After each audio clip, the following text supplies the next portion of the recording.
በመንግስታችን እና በፓርቲያችን ሀሳብ አመንጭነት የቅድመ አንደኛ ተማሪዎችን የምገባና ስነ ስርዓት ነው እየተካሄደ የሚገኘው የምትመለከቱት ማለት ነው።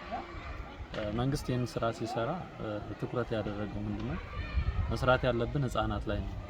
ነገ ሀገር ተረካቢ የሆነ ትውልድ ለመገንባት ከመነሻው ሀሳብ ማፍለቅ አለባቸው፣ ፈጣሪና ተመራማሪ መሆን አለባቸው የሚሉ ህፃናት ላይ ስለሆነ ከዚህ አኳያ ህፃናት ላይ አስበን እንደምንሰራ ፓርቲያችን ሀሳብ አመንጭቶ ወደ ትግበራ ተገብቷል ማለት ነው። ከዚህ አኳያ አንደኛው ወረዳ እንደመነሻ ይሆነናል። ነገ እያጠናከርን ጭምር እንቀጥላለን ብለን አስበን በሁለት ትምህርት ቤቶች ኦልሞስት ወደ 300 አካባቢ የሚጠጉ ተማሪዎችን ነው ያስጀመርነው ማለት ነው። ይህ አውደ ርዕይ በዚህ ብቻ የለም።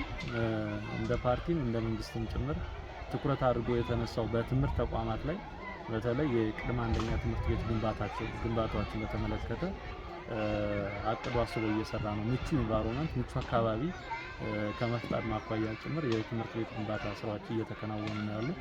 ኦልሞስት ባሉን አካባቢ መሰረት የተጀመረው ለፊትም ጭምር የምታዩት ሁለት ትምህርት ቤቶች ላይ የቅድመ አንደኛ ትምህርት ቤት ግንባታ ስራዎች ተጀምረዋል።